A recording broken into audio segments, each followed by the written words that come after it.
Something that I will always do no matter who you are or what kind of person you are would be to recommend you to play UnderTale. Now, I know I'm just saying this out of nowhere, but I'm serious. UnderTale is a game that I think everyone should play at least once in their life. Whether you enjoy it or not, that's your opinion, but I personally think it's an experience worth having nonetheless. UnderTale is an indie game created by Toby Fox and a small team. It came out in 2015 and has been a phenomenon ever since. To this day, in fact, it still gains millions upon millions of views when coming to fan animations and playthroughs of this game. When I originally found UnderTale, I watched someone else play a majority, if not all of it. This is something that I regret to this day. I wish I had gone into the game without understanding anything about it and being able to experience it as a player, not an observer. It's something that I would redo if I could. However, that did not change the fact that I absolutely fell in love with this game. It became my everything. UnderTale changed my life. So, if you have not experienced it before this video, please set some time aside and play or watch someone play it first. It might just change your life in the same way it changed mine, or maybe even in a different way. But either way, I hope you were able to gain something from it. Now, who are the characters in UnderTale? Something that is really important to enjoying and falling in love with UnderTale is the characters. The characters are so strong and lovable that they suck you in from the moment you meet them to the second you have to say goodbye. And they can even keep your attention long after the game ends. I'm going to be talking about the characters one by one here, so if you care about spoilers, now's your time to dip. Now, I'm going to be going in like a boss order, and some of these are going to be a little less detailed than others, admittedly. So, starting off, we have Toriel. The first person you meet on your journey is Flowey, who immediately gives you the expectation of mistrust in this new world. He sets up the next character for you to mistrust her despite her saving you from him. This character is Toriel. Now, admittedly, Toriel is not my favorite, but she is still written extremely well. Immediately upon seeing her, it becomes clear of what her character is. Toriel is a mother-like character who wants nothing more than to protect you. She immediately takes on the role of your mother and expects you to stay in the ruins with her despite you wanting to leave to go home. She coddles you, trying to make sure you don't get hurt on simple things and doing things such as bake a pie for you and having a bed ready for you. The music in the home you have been taken into is soft and warm, welcoming and just wholesome. From the beginning, we see evidence of Toriel having children, or at least taking care of children before. This immediately brings the question of what happened to them. Soon, you ask Toriel to leave. She tries to keep you from leaving because she does not want you to get harmed. She fights you to prove yourself to be strong enough. Then, depending on what path you choose, she decides you are strong enough to survive alone. However, she asks you not to return. Then she just ignores you the rest of the game. Papyrus.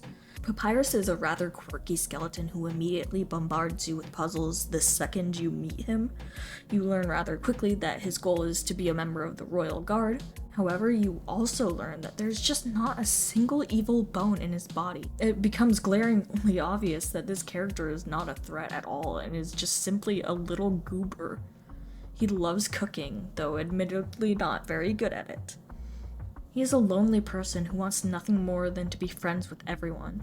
However, it seems as if he has a few friends that appreciate him for who he is. If you decide to spare him, you can befriend him and make him so happy by being his friend. There is so much about Papyrus that has been speculated about, debating whether or not he is as naive as he seems. Frankly, I don't have enough information or research on him to tell you whether or not he knows more or not.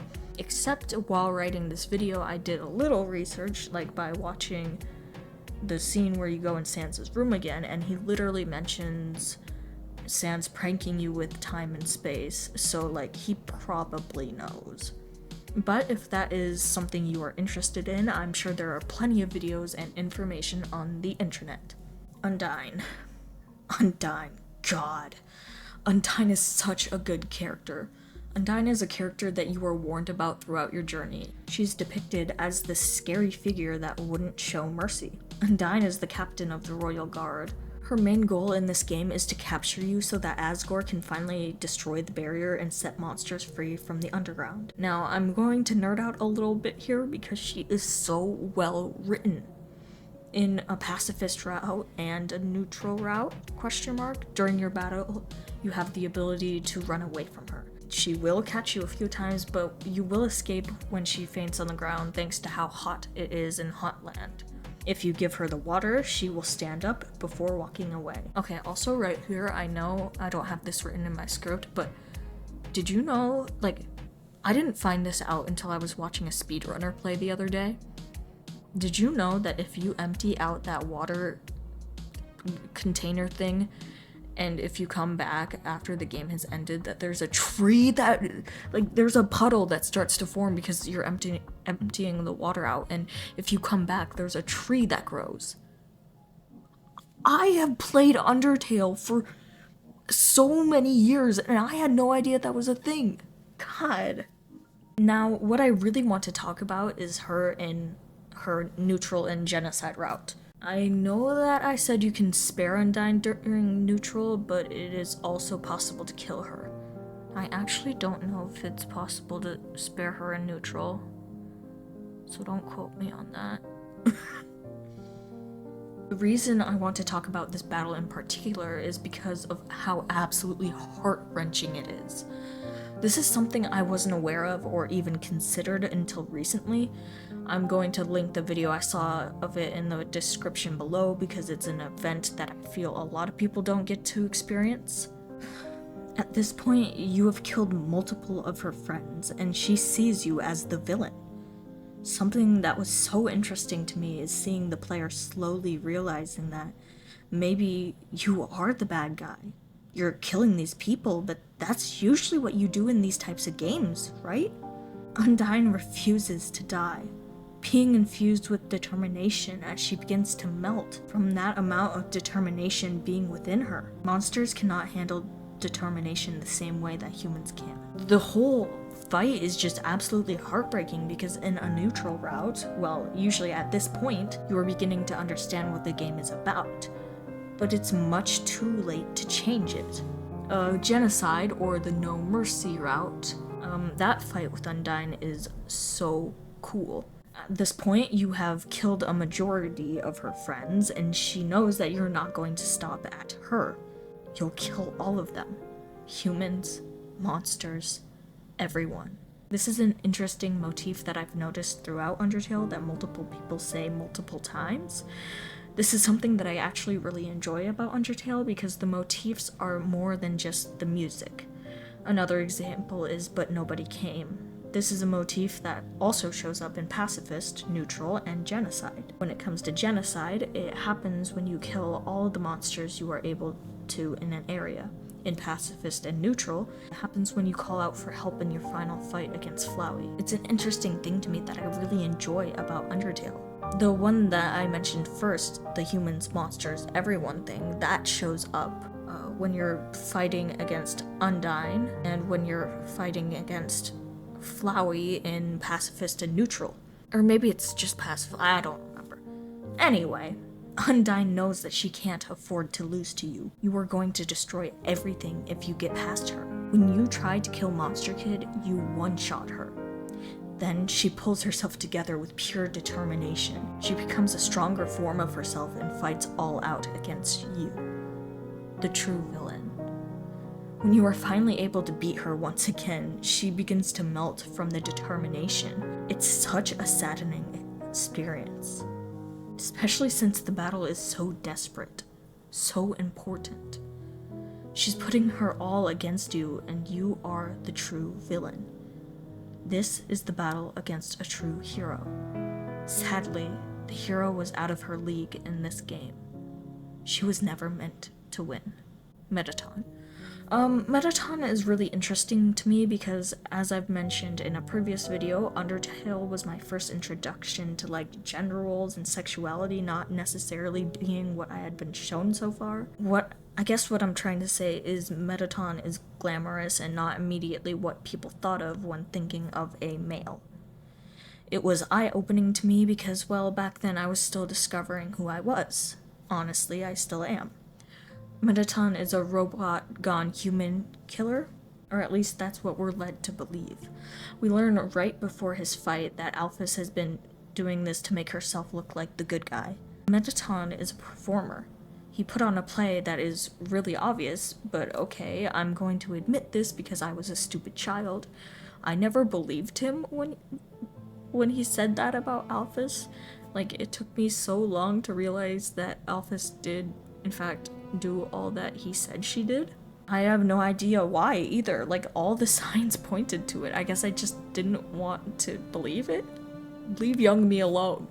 Honestly, there's a bit of interesting lore on Mettaton. There's a key from Bratty and Caddy that leads to his house. At least I think it's his house. Anyway, we learn about this connection between Napstablook and him, which is really interesting as we learn that Mettaton is not the robot himself. I just stuttered.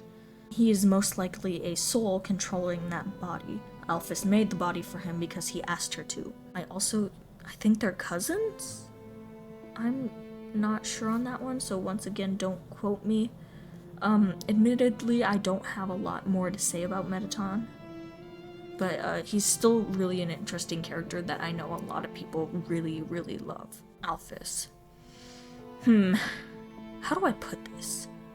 Alphys is interesting to me. I think the main reason that I find her so interesting is because she represents a lot of people. Yet she is one of the characters in UnderTale I see hated on the most. Mostly because of her phone updates, which is fair. It's funny whenever I watch people get mad at her and I'm just like, okay, where do I even start with Alphys? Alphys is the royal scientist. She's a nervous wreck and doesn't have much self-confidence. While you go throughout the game, you notice cameras strewn about the world. That would be her doing. She likes anime and nerdy crap. That's about it. Or at least, that's what we're led to believe. To get the true pacifist ending, you have to enter the true lab. This is the most disturbing thing that is in the game, in my opinion. The place is so dark, old, and filled to the brim with monsters that attack you. We'll get to those a little bit later. There are journal entries hanging on the walls, which allow you to begin to understand the story more and more as you traverse through the true lab. You learn that Alphys has been experimenting with a substance known as determination, which, if I remember correctly, is more or less the essence of a human soul, the ability for their soul to persist after death.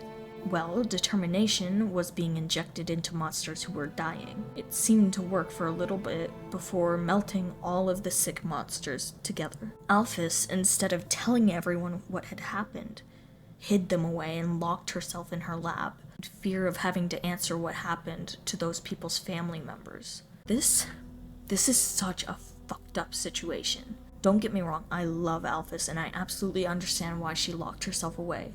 If I was in her situation, I don't even know what I would do. However, it's a little messed up still that she kept the people waiting. It's unfortunate that she told them their family members could go home tomorrow before realizing what happened, because she couldn't just say that they had passed on.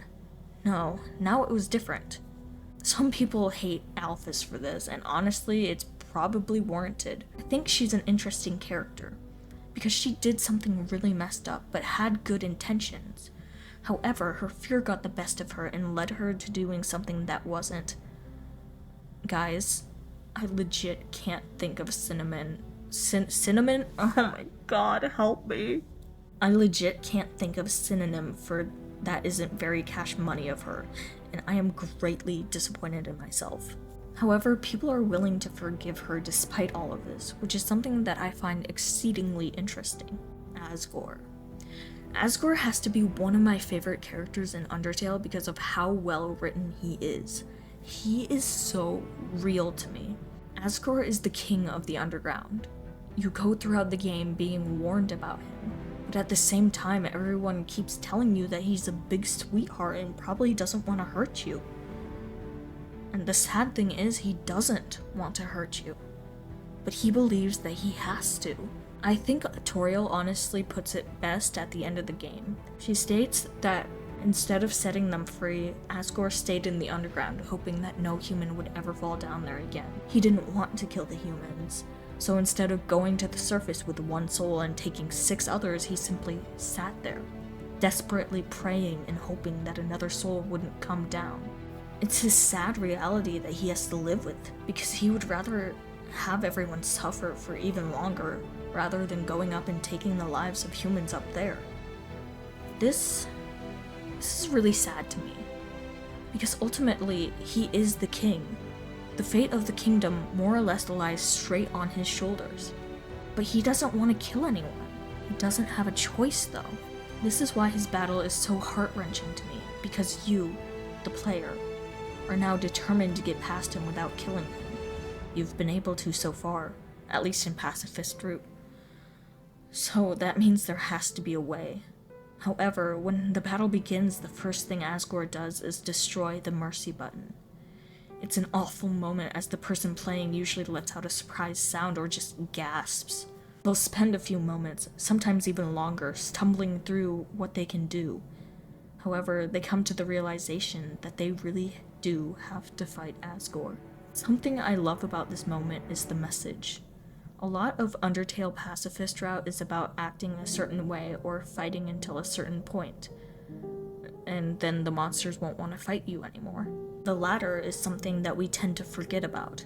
In fact, if I remember correctly, TheWill is the first bait of this, because seeing as your actions are doing nothing, sometimes players will try to fight her until she's low on health. However, there's a scripted event where you do enough damage to kill her.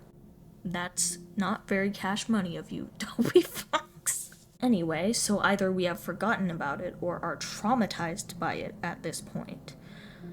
What are we supposed to do? We went through this whole game without killing anyone. We don't want to kill him. However, fighting is the only option. You can spare him once you get him down to a certain point. In fact, the mercy button is patched back together.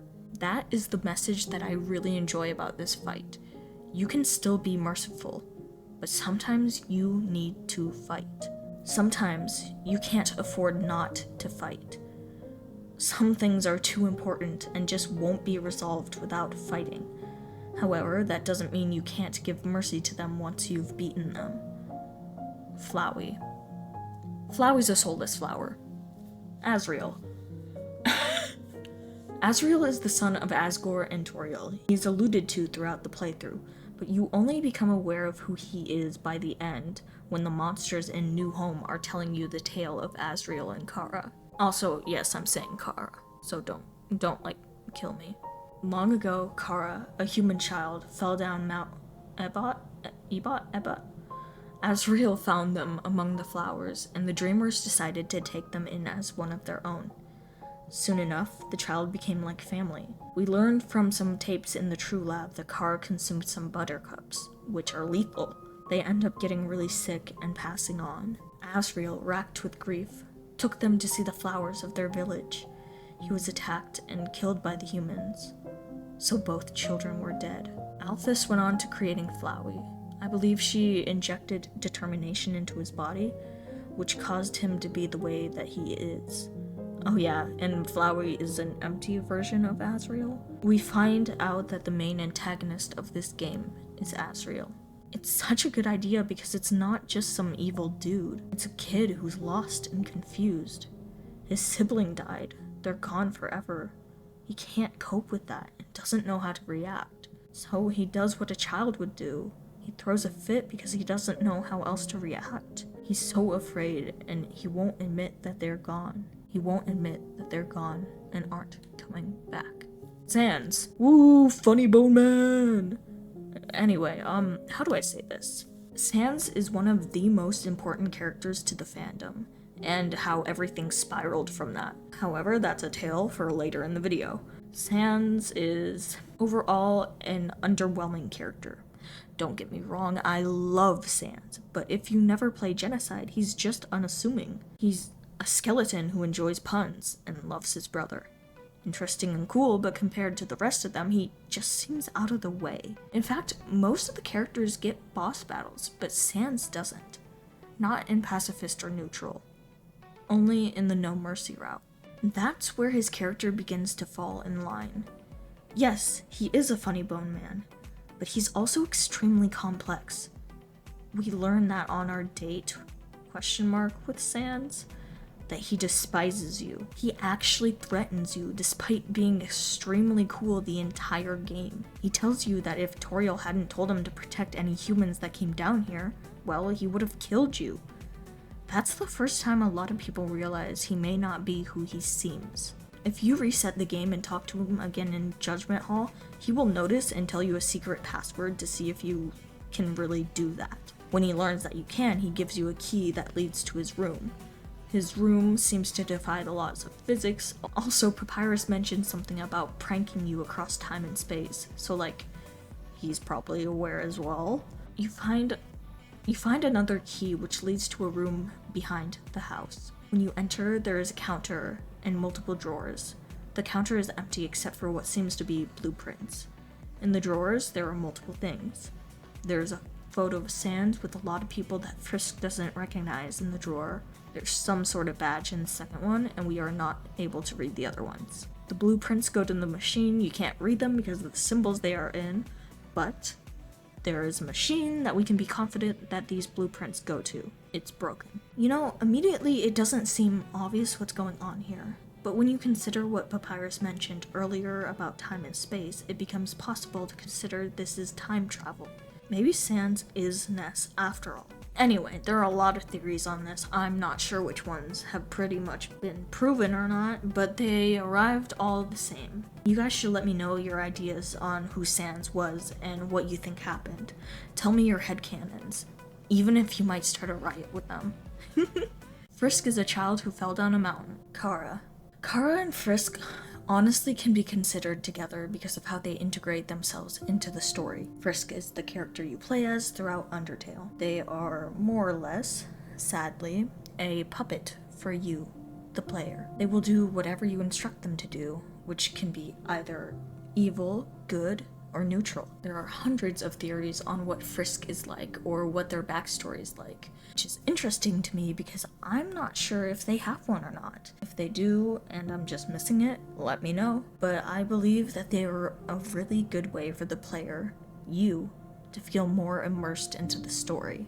Kara is the first human who fell down. They got adopted by Asgore and Toriel, becoming like a sibling to Asriel. We don't entirely know what they are like, but we know that they felt hatred. A lot of hatred. If I am remembering correctly, they told Asriel that if they ate the buttercups, then Asriel could go absorb their soul, and the two of them could go to the surface and either exterminate the humans or kill enough of them to get everyone free? I don't really remember. Now, I don't recall if this is actually in the game, or if I'm remembering this from some kind of fanfiction. If it's the latter, please forgive me. Kara is depicted as evil throughout the game. However, it's been argued that this character is not necessarily evil. Let me know your thoughts on it.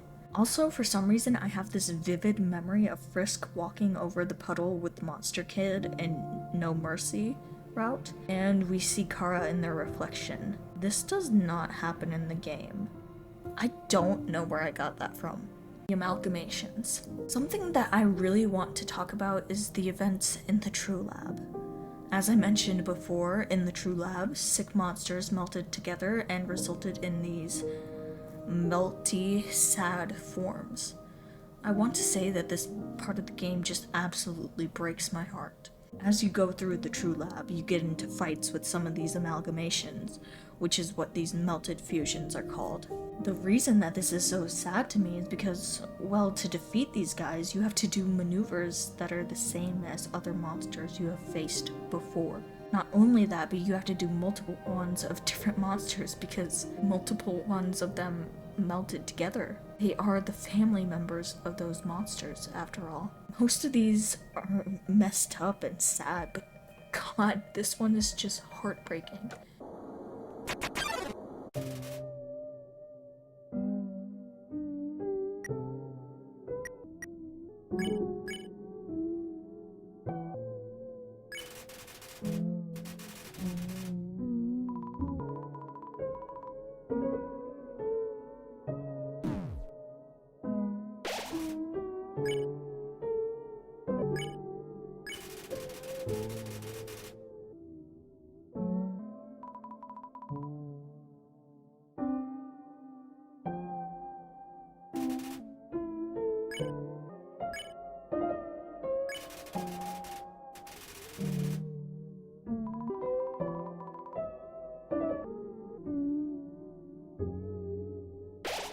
Like, the music, the bullet's not even trying to hit you. It's just, God. I just love this part of the game because it does such a good job of showing just how fucking sad this whole situation is. The way you get her to calm down is by telling her jokes, which is something her child used to do for her. If this scene is not heartbreaking to you, I don't know what to tell you. Gaster. I just want to bring up Gaster here because he is such an interesting character. Why? Well, most of the time he's not even in the game, but he's also like a fandom favorite. I'm not going to dive into his story in this video because I am not researched enough on him and his whole situation, but if you want to find out more about him, there are hundreds of theories and speculations here on YouTube. Go wild. Now, what is the plot of UnderTale? Now, we've been talking a lot about the characters in UnderTale so far, and from doing that, have uncovered a lot of the plot of the game. However, we have yet to sit down and really take a look at it. Overall, I would say that UnderTale's plot really isn't anything crazy. Now, before you go running with the pitchfork and torch, please listen to what I have to say. I love UnderTale. The story is one of the best things I have ever experienced. However, that does not mean that it isn't simple. That's what's so beautiful about it, I would say. Long ago, two races ruled the earth, humans and monsters. The humans, fearful of the monsters, had 7 powerful mages trap them underground with a magic spell. They created the barrier. The barrier can only be destroyed by a magic spell. Frisk, a human child, for whatever reason, climbed the mountain and fell down it. They then decided that they needed to get home. Monsters are trying to capture Frisk the entire time in the underground because they need their soul to destroy the barrier for good. They have 6 souls thus far, which means the final soul has to be the most important feeling one to them. They can't mess this up. More or less, that's the gist of the plot. I know that there is a lot that I am leaving out, and frankly, I know that there is a lot to UnderTale that I still don't understand. However, I believe the main point of UnderTale is choice. You have the choice to be who you want to be. You don't have to hurt anyone. You can spare that damned flower even though he just threatened you and betrayed your trust. You can see the second chance that people deserve. However, I think that there is another important idea to UnderTale. The idea of timelines. The idea of resetting. Why is that important? Well, the main reason is because of the pure curiosity it brings into the game. Who is Gaster? What will happen if I reset before Sans and talk to him again? What if I reset and kill everyone? I mean, I can do it, right? What would happen? What would happen if I killed Sans and reset right before his fight, so he knows that I killed him? This is one that I admittedly did recently, actually. He didn't seem amused by it. The reason it is important is because it brings another depth to UnderTale that never could have been achieved before. The game knows you are resetting. The game knows you are erasing. It constantly lets you know if you are doing this stuff. And frankly, I think this may be what spiraled this.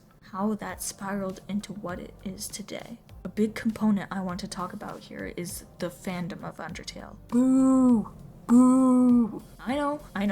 Fandom is a bit controversial and there's some icky stuff they have done. If you want to know that, I have a video in the description by Super Eye Patch Wolf that probably explains it a little better than I'm gonna do here because I'm not gonna cover it because I know it exists, I know it's a problem. Go check that video out, it's an amazing video. However, I think it's only fair that we get to see the impressive side of the fandom as well, because they're not all that bad. Some of it is actually quite beautiful. So, what I am getting at here is that UnderTale itself is a small game.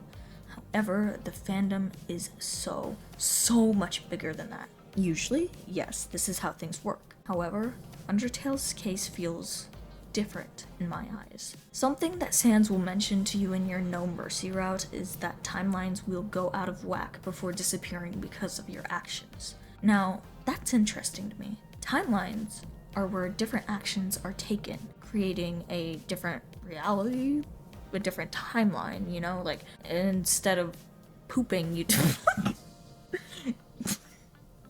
instead of deciding to write that essay, you decided not to.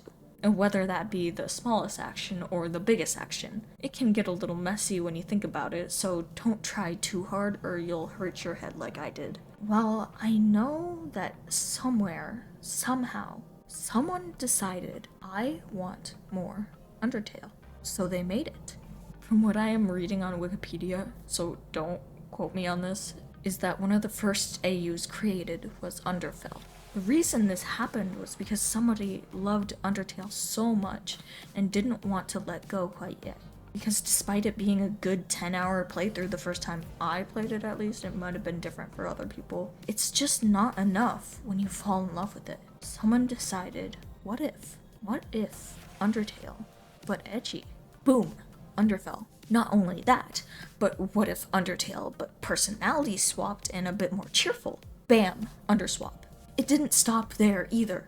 There were tons of people creating tons of AUs because they could. They were creating their own events and stories based upon the original game that they loved so much. These are what are considered alternate universes. There were so many that it began to be hard to sift through all of them because there are so damn many. Now, I want to mention here that I think this is so fucking beautiful. Not only are these people creating, they are creating to enhance a game that was an indie game created by some dude in college. Sorry, Toby, that felt disrespectful. Like, let me name some off the top of my head to show that I haven't even scratched the surface. Horror Tale, Killer Sands from Something New. I was trying to find the name of this AU but couldn't, so don't quote me. Outer Tale, Dream Tale, Error Tale, Ink Tale, Epic Tale, Glitch Tale, Swap Fell, Fell Swap, FNAF Tale, UnderTale. Those were just off the top of my head. Keep in mind that there are so damn many that I don't think we would ever be able to find all of them. The thing that I love so much about UnderTale is because it allows you to create something out of something that has already been created. You love these characters? You want more of them? Make more of them. Everyone else is. I mean, it was to the point where people weren't just making fan art, they were making out full-on animations, and even to the point of making fan games. Like, that's incredible. I haven't fully watched a playthrough yet, but UnderTale Yellow just came out, which looks amazing, by the way, and it's about the yellow soul that fell down in the underground in the original UnderTale. Their name is Clover, and they have a gun. Hell, I've dipped my hands into those AUs. When I was younger, God, that makes me sound like I'm a grandma or something.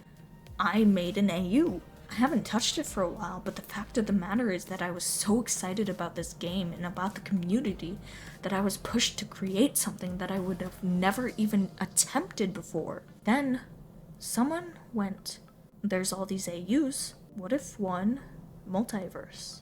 Bam, Crosstail was made. There's a whole damn animated series on Underverse, with a lot of these characters being used in a way that makes them connected. It's by J.L. Peñalosa. I'm so sorry I butchered that. You have to understand I'm a white woman. Okay, it's created by them on YouTube. Go check it out. It's seriously such a good watch. I will link that in the description below as well. Or their channel, at least. You want to know what this series in particular caused? Actually, it could have been happening long before this, so take that with a grain of salt. It caused people to realize that if they loved these fan-made characters so much, but wanted to do their own take on them, well, they could do that. They could create their own multiverse with all their own versions of Error, Ink, Dream, Nightmare, Blue, Red, Horror, etc. Those are names that the fandom dubbed the Sanses, by the way. They could create their own story with that multiverse. Isn't that just beautiful? How far this tiny little indie game has grown and spread its wings. You know what else is beautiful? Your support. If you have watched this far, please make sure to like, comment, and subscribe as it keeps me motivated to create more videos in the future. Thank you so much for watching, and back to the video. For this next part, I might be inspired by Super Eye Patch Wolf's video, so if I say something close to what they said, it's because I have already been thinking the same thing, or have been inspired by their video, because sometimes my memories, like, melt together and I can't remember what's my original thought and what's something that I agreed with. So make sure to check their stuff out in the link below. I know I'm saying that a lot, but they've got some cool stuff. Okay, one of my favorite things about UnderTale is that it is made by a human. And no, I don't mean like instead of being created by AI. I mean, it's just raw. It's not perfect, but that's what is beautiful about it. It was something that a living person poured their heart and soul into, and it shows. It really does. People love this game so much, to the point where they have created a whole nother world and universe and multiverses of content. It's because people love the characters so much. There's so much love and joy put into these characters. And despite everything, despite all the multiverses, universes, etc., well, UnderTale is still UnderTale. There's something so special about the original game now that there's so much surrounding it. There's something in the game that has always meant a lot to me. Something that means so much that I ended up getting like a little box of it because I love it so much. Despite everything, it's still you. There are 2 mirrors in UnderTale, one in home and one in new home. The first time you read this mirror, you read it and just think it's a cute little comment. Oh look, it's you! How cute. It is you. However, having this reappear in new home changes the meaning completely. I can't fully explain why because I don't really understand why this line means so much to me. If you read the mirror there, it says, despite everything, it's still you. Despite everything, it's still you. Maybe I'm a little biased, but this has to be one of the most impactful things in the game, and it's something that you could easily miss if you don't check every single thing out like I do. I think the placement is one of the strongest parts of these lines. One in the beginning, one in the end. It brings you back to the beginning of your journey and reminds you that you were a different person back then. You have changed, your situation has changed, and your opinions and life has changed. But it's still you. You are still you. No matter how much you mess up in life, no matter how you change or how many bad things you might do, you might not be where you want to be in life right now, but that doesn't mean that you're not still you. There was this trend going on of drawing your OC before and after trauma with this quote, and I really love this. I think it's one of the coolest things I've ever seen. You have to go check out some of them if you haven't already. They're like all over. Because no matter what choices you have made, no matter where you are in life or how life has treated you, you are still you. Despite everything that has happened to you, despite everything you may have done, it is still you. This is something that spoke really deep to me personally, as I was a different person when I originally played UnderTale. I was hot-headed, kind of mean, honestly just not pleasant to be around. I had anger issues and just took it out on the world around me. When I had originally played this game, I was going through a rough time in my life. I was questioning who I was, questioning who I wanted to be, and where I wanted to go. Playing this, well, reading that line broke my heart. Because despite all I had gone through, all I had sustained, all that I had lost, it all happened to me. It doesn't change the fact that I am still here. I am still living. It was still me. It didn't matter if I was questioning my sexuality. It didn't matter if I was rude to others because of stuff that I repressed. All that mattered was that despite everything that had happened to me, it was still me. I changed, yes. I've changed since then still, but I am still me. So I want you all to take a moment to ponder this quote. How does it make you feel? Are you who you wanted to be? Are you questioning your life choices and feeling disappointed in yourself? Because I want you to take a step back and be proud of yourself for how far you've come. It may not be where you want to be, but you're still alive. You're still going and you're still growing and changing as a person. That person you were may not be the same anymore, but you are still you. Whether you change or not. Don't let yourself get bogged down by the idea of losing yourself, because being changed isn't necessarily bad. Be proud of who you are. Be proud of who you are going to be in the future. Be proud that you have made it this far. Because life changes and challenges us at every turn. Not everyone makes it this far, and I want you to congratulate yourself for that. Take a look back at your old self. How have you changed? Decide how you want to go forwards, because someday you will be that person your future self is looking back on. Just know that when you are looking back on who you used to be, take into consideration that just because you have changed doesn't mean anything. Despite all your experiences, despite your trauma, despite everything, it is still you. You will always be you. Never forget that.